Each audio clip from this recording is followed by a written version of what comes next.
अस्सलाम वालेकुम। तो कुन कुक के साथ आपकी खिदमत में हाजिर हैं। उम्मीद करते हैं कि आप भी खैरियत से होंगे, तो हम भी खैरियत से होंगे। पिछली वीडियो आप देखी होगी कि हमने तरबूज के छिलकों का हलवा बनाया था, तो बहुत यमी बना था। आज हम आपके लिए एक और डिश लेकर आ रहे हैं, और वो भी सस्ती है। और आपको पता है गर्मियाँ आ गई हैं, तो पाए तो नहीं खाए जाते, लेकिन हड्डी गुडियाँ बहुत से लोग इस चीज़ को जानते होंगे। तो आज हम बना रहे हैं हड्डी गुडी, तो हम उसकी पूरी रेसिपी आपके साथ शेयर करेंगे, तो आप लोग फॉलो करें। ये है हमारी हड्डी गुडियाँ। तो रात को हमने इनको धो धा के रख दी थी, तो अब ये बर्फ़ में जम गई हैं, लेकिन हम इसको जल्दी चढ़ाएंगे क्योंकि कुकर यूज़ नहीं करती मैं। कुकर में अच्छा, यानी कि बस किसी किसी को पसंद आता है, लेकिन मुझे कुकर का खाना पसंद नहीं आता, इसलिए मैं इसको सुबह ही चढ़ा रही हूँ। तो आप ये देख रहे हैं, ये हड्डी गुडी हैं और ये जमी हुई हैं, और हमने जो भगोना है वो चूल्हे के ऊपर रख दिया है। तो अब हम हड्डी गुडी इसके अंदर डाल रहे हैं, और चॉपर में से हमने हड्डी गुडी निकाल ली है। और अब हम इसके अंदर पानी डालेंगे और इसको चढ़ा देंगे। तकरीबन ये 5 से 6 घंटे पकेगा, तो ये गलेंगे और ये बिल्कुल पायों की तरह पकेंगे। तो आज तो पार्टी होने वाली है। अब देख रहे हैं, इसमें हमने पानी डाल दिया, तकरीबन 2 जग पानी डाल दिया है। और साथ में हम इसमें ऐड कर रहे हैं, ये हमारा है गोश्त। तो साथ में गोश्त भी हो तो बहुत मज़े का लगता है। तो ये देखें आप, ये है हमारा गोश्त। थोड़ा सा शॉपर चिपका हुआ है, तो हम कोशिश कर रहे हैं शॉपर को हटाने के लिए। शॉपर जो हट गया, और अब हम इसमें शामिल कर रहे हैं गोश्त। तो अब ये तकरीबन 4 से 5 घंटे पकेगा। अभी इसमें उबाला जाता है, फिर इसमें हम थोड़े से मसाले और प्याज शामिल करेंगे। तो अभी हम इसको उबाल आने का वेट करते हैं। तो आप देख रहे हैं, इसमें बॉयल यानी कि उबाल आ चुका है। तो अब हम इसमें डाल रहे हैं 1 टीस्पून लहसुन अदरक का पेस्ट, और इसके बाद हम इसमें ऐड कर रहे हैं हमारी प्याज जो हमने कटिंग कर ली है, प्याज कटिंग करने। तो हम इसमें थोड़ी प्याज डालेंगे, बाकी हम मसाला जब भूनेंगे, फ्राई करेंगे, उस वक्त हम डालेंगे। तो अभी हमने इसमें डाल दिया तकरीबन आधी प्याज, तकरीबन 5 से 6 प्याज हमने कटिंग करके इसमें डाल दी है। और इसके बाद हम इसमें ऐड कर रहे हैं हल्दी, 1 टीस्पून हल्दी ऐड कर रहे हैं, और इसके साथ हम इसमें ऐड करेंगे नमक। और फिर हम इसको जब तक कि हमारा गोश्त और हड्डियाँ गल नहीं जाती, उस वक्त तक हम इसको पकाएंगे। 1 टीस्पून हमने इसमें डाल दिया है नमक। तो अब हम इसको गलने का इंतज़ार करते हैं।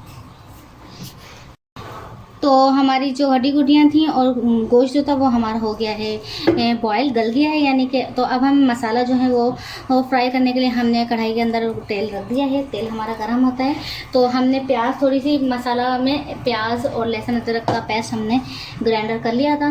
तो ऑयल हमारा गर्म होता है, तो फिर हम इसमें बघार डालेंगे गरम मसाले का, और फिर हम मसाले डालेंगे। ऑयल हमारा गर्म हो गया, अब इसमें डाल दिया है गरम मसाला। आप देख रहे हैं गरम मसाले में सब चीज़ें शामिल हैं। तो गरम मसाला हम हल्का सा फ्राई कर रहे हैं। तो ये हमारा गरम मसाला हो गया है फ्राई। अगर हमने ज़्यादा किया तो ये जल जाएगा। अब हम इसमें ऐड कर रहे हैं जो हमने मसाला पीसा था। तो आप ये देख रहे हैं, ये हमारा प्याज और लहसुन अदरक का पेस्ट। तो अब हम इसको करेंगे फ्राई, और साथ में हम इसमें ऐड कर रहे हैं पाया मसाला। थोड़ा सा पाया मसाला हम डाल देंगे तो टेस्ट जो है वो बहुत अच्छा आ जाएगा। तो अब हम इसमें ऐड कर रहे हैं पाया मसाला। बिस्मिल्लाहिर्रहमानिर्रहीम। अगर आप बिस्मिल्लाह पढ़ के काम करते हैं तो अल्लाह ताला बरकत भी डालता है और खाने में जायका भी आता है। तो आप ये देख रहे हैं, अब हमने इसमें पाया मसाला जो है वो हमारा ऐड कर दिया है। अब हम इसको मिक्स करेंगे अच्छे तरीके से, और मसाले को फ्राई करेंगे। तो गाइस, मसाला हमारा जो हो रहा है फ्राई, तो अब हम इसमें इसके साथ ही ऐड कर रहे हैं दही। तो पायों में दही लाजमी डलती है। तो हमने ये 1 स्पून डाली है, ये 2 स्पून डाली है, और ये 3 स्पून। तो इतनी ही दही डालनी है हमने। और अब हम इसको अच्छे तरीके से हम मिक्स कर रहे हैं और मसाले को फ्राई कर रहे हैं। तो गाइस, फाइनली हमारा मसाला जो है वो भुन गया है।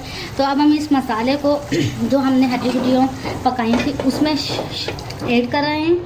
तो अच्छे तरीके से कढ़ाई साफ़ करने के बाद हम इसको करेंगे मिक्स अच्छे तरीके से। ये अब हम इसको कर रहे हैं मिक्स अच्छे तरीके से, और मिक्स करने के बाद फिर हम देखते हैं कि तो दोस्तों हमारी जो डिश है वो तैयार हो चुकी है। तो आप ये देखें, माशाल्लाह से कितनी ज़बरदस्त सी डिश बनी है। तो आप ये देख रहे हैं, ये है हमारी नली। तो माशाल्लाह से बहुत ज़बरदस्त सी डिश तैयार हो गई है। तो आप भी अपने फैमिली को भी बनाएं और ख़ुद भी खाएं और उनको भी खिलाएं और हमारी रेसिपी को फॉलो करें और हमें शेयर करें, लाइक करें, सब्सक्राइब करें। तो इसी के साथ हम अपने ब्लॉग का एंड कर रहे हैं। आइंदा भी आपके लिए मज़ीद छोटी छोटी सी वीडियोज़ शेयर करते जाएंगे कुकिंग की। तो अल्लाह हाफिज़।